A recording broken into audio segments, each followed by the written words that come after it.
is and where there's not, and where there has to be. Enough is enough, as you would say, and I think everyone here today would agree with you. Where do you see a possible solution to de-escalate in the Gulf? Thank you very much. Well, we are against, as principle, any kind of sanctions, and we were against the sanctions, of the European Union against Russia.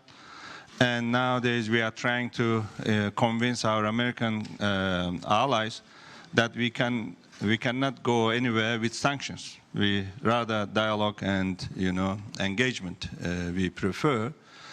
When the problems are real, it is much easier to resolve it, and it is much easier for the mediators as well.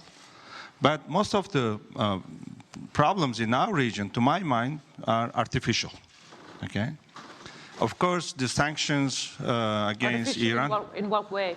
For instance, let's take Qatar crisis as an example, and we don't see, any reason for this problem, for blockage or sanctions.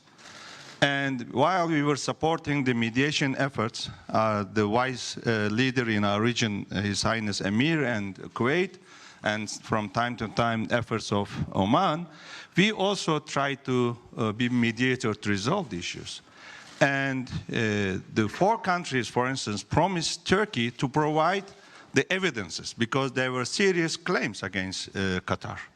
And until today, they couldn't provide one single evidence about their claims. When I asked his predecessor, now his prime minister and brother, El-Sabah, whether they were provided an evidence, no. And this crisis is the artificial one. Well, let's look at the crisis in the Persian Gulf, because people fear that without a solution, without dialogue, the tensions could escalate again. President Erdogan has very good relations with President Trump. He sees him on a regular basis. What kind of messages are you passing about how to find a way forward?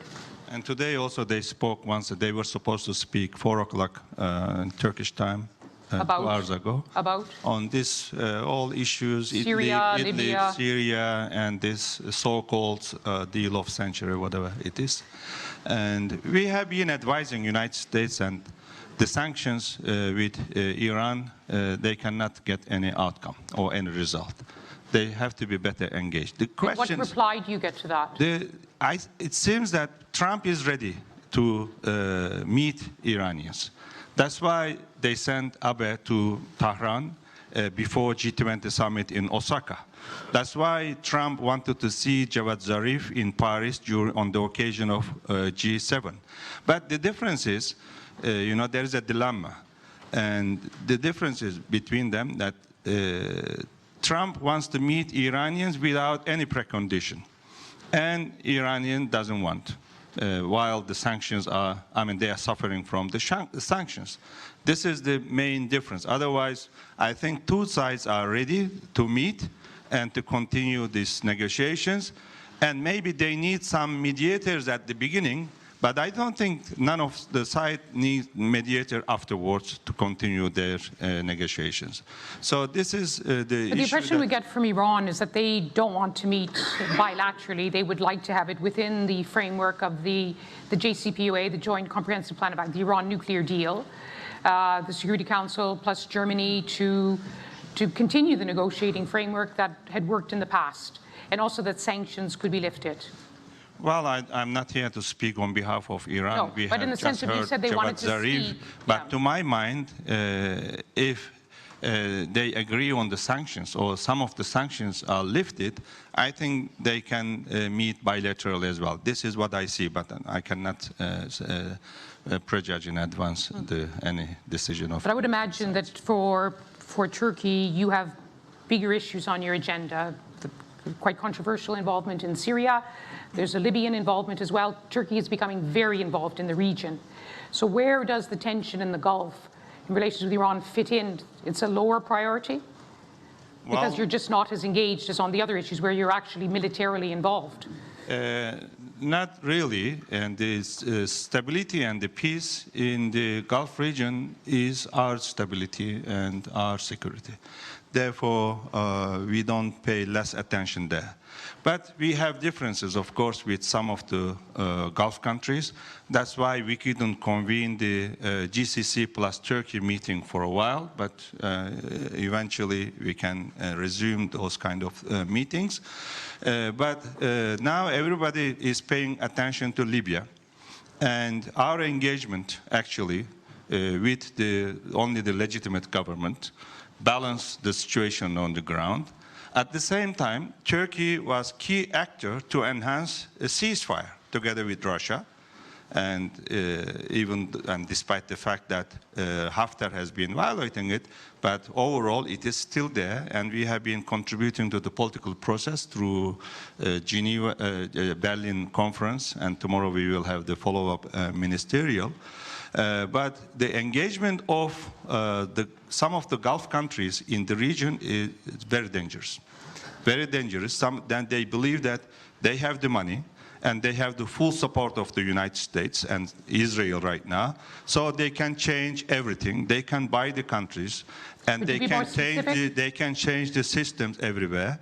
And why they are backing Haftar, for instance, this is the most difficult part. And because UN was preparing the country for another conference, it means political process, elections, democratic process, and those countries believe that democracy in one Arab country on the region is a biggest threat for their own regime. That's why they supported Haftar to get the power through military operation. And sadly, this session is focused on de-escalation in the Gulf, although we could have a very interesting conversation about Turkish engagement in Syria, Turkish engagement in Libya as well. And I think we should just say that to Germany, which has been trying to be a mediator, and also to the United Nations. But I'm afraid we'll have to... I am engaged with the legitimate government, and legitimate government is the Sarraj government. Haftar is not legitimate. He is a just warlord, and what he is doing is illegal. And if you look at the UN Security Council Resolution 2259, it emphasized that we must support Sarraj government to stabilize the country, and we should disengage with others like Haftar. This is what UN Security Council resolution We'll have to leave it there for the purposes of this discussion. I want to bring in Senator Murphy, who's been listening with great interest. You, of course, are quite a vociferous critic. China is an opportunity and a challenge, it seems, at the same time. So we don't have a strategy to deal this challenge yet. It has been discussing during the NATO ministerials and during the leaders' meeting in London. And first time, China took place in the NATO document as a challenge, not as a threat yet, but as a challenge. But I agree with Professor that instead of trying to balance this, I mean, increasing presence of China in our region, in the Balkans, Caucasus, in the Middle East, Africa, everywhere, now in the Eastern European, and we just accuse each other. And we have also a lot of divergences, divisions, and then we have our own problems. So China might also take the advantage of this situation, but at the same time, China is presenting visions, like One Belt, One Road is a great vision. I don't know how realistic it is, and Turkey is also one of the center, together with other Caucasus countries, for this vision. So we don't know how to deal with China yet. But China might also take the advantage of the situation, as US is doing. So I like the question coming from UAE. I will do the same thing if I were in the shoes of United States and take the money and also treat each of you differently from time to time. But I know US tried to resolve this Qatar crisis, but it is mutually beneficial. And some of your countries also asking United States, take our money, but keep silent. And we have been violations and this and that, and killing so many people in Yemen, innocent people. Please don't forget about it. We are killing this and this. Okay. No. Okay. Not Thank you.